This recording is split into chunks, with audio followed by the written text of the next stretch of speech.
આજનું ઉદ્બોધન રજૂ કરે. નમસ્કાર, સૌને વંદન. આ પ્રસંગે વાત કરવાની મને તક આપી છે.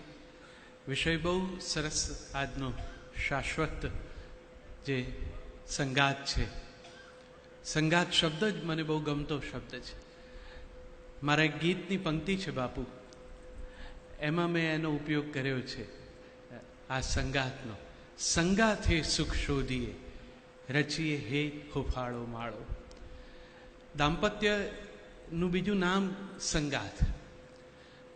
હજુ અહીંયા જુનાગઢ જેવા વિસ્તારોમાં તો મકાનના આર્કિટેક્ટ એટલું ધ્યાન રાખે છે કે પંખીઓ આવી જઈ શકે છે. સમાજ જીવન પણ એવું છે કે દાદા દાદીની તસવીરો ભીંત ઉપર હોય છે. મહાનગરોમાં હવે એ લુપ્ત થતું જાય છે. ઘરની ડિઝાઇન પણ એવી બને છે કે જેમાં પંખીઓને આવવા જવાની જગ્યા નથી. અને પંખીઓ જેને માટે આવતા ઘરમાં પેલા દાદા દાદીના ફોટાની પાછળ માળો બાંધવા, એ હવે ફોટાને પણ જગ્યા નથી. હવે ઘર આપણું હોય છે ને ડિઝાઇન ઇન્ટિરિયર ડિઝાઇનર કે એ પ્રમાણે થાય છે. અને ઇન્ટિરિયર ડિઝાઇનરને આપણા બાપ દાદાના ફોટાની ફ્રેમ દિવાલના રંગ સાથે અનુકૂળ નથી લાગતી. એટલે પહેલું જ એમ કે છે કે આ હટાવી લ્યો. દાદા દાદીને તો હટાવી જ લીધા છે, હવે આ ફોટોની ફ્રેમ પણ દૂર કરી દો.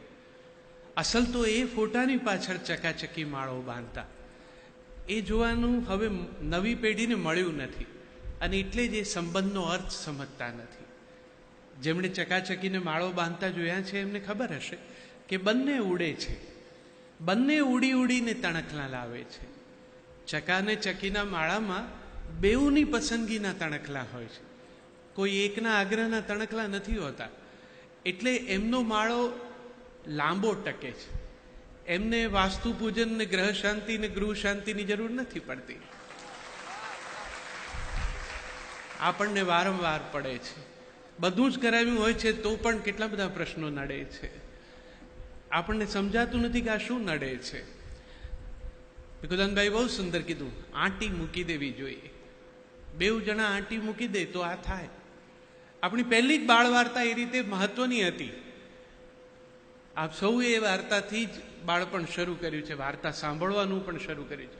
એક હતો ચકો ને એક હતી ચકી. ચકી લાવી ચોખાનો દાણો, ચકો લાવ્યો મગનો દાણો. એ વખતે તો વાર્તા આમ કાન પાસેથી પસાર થઈ ગઈ. મોટપણે સમજાયું કે કેટલી મોટી વાત કહી હતી. અહીંયા પણ કોઈ એક જ જણની આજ્ઞા કે કોઈ એક જણનું આધિપત્ય નથી. ચકો ને ચકી બંને ઉડે છે. બંને પોતાની ઈચ્છા પ્રમાણે ચોખાનો દાણો મગનો દાણો લાવે છે.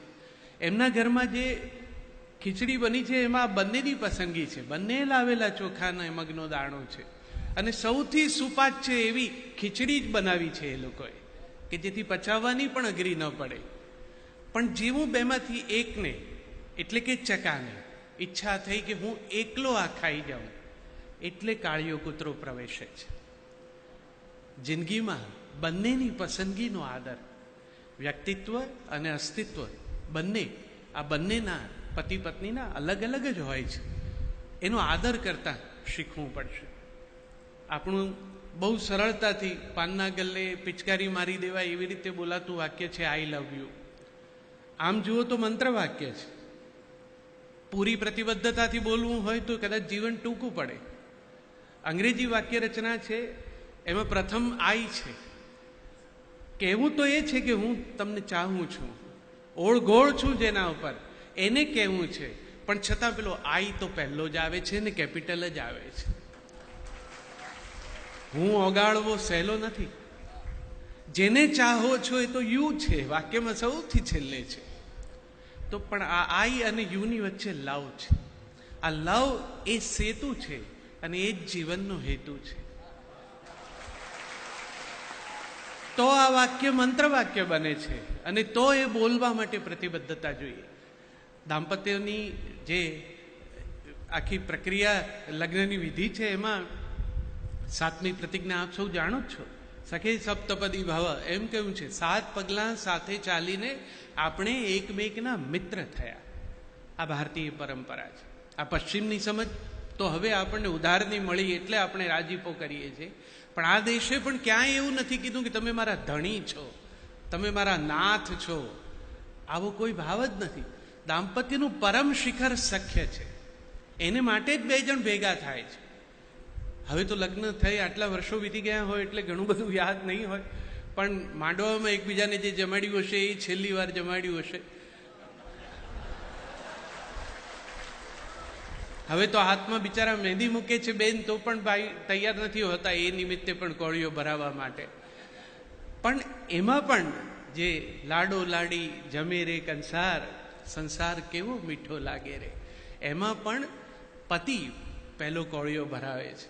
એ 4 કોળિયા ભરાવતી વખતે એ પ્રતિજ્ઞા લે છે કે તારા યોગક્ષેમની જવાબદારી મારી છે, તારું ગૌરવ હવે મારી જવાબદારી રહેશે, તારું અસ્તિત્વ અને વ્યક્તિત્વ બંનેના વિકાસમાં તો જ મીઠાશ વધશે દાંપત્યમાં. એટલે તો કંસાર જમાડે છે.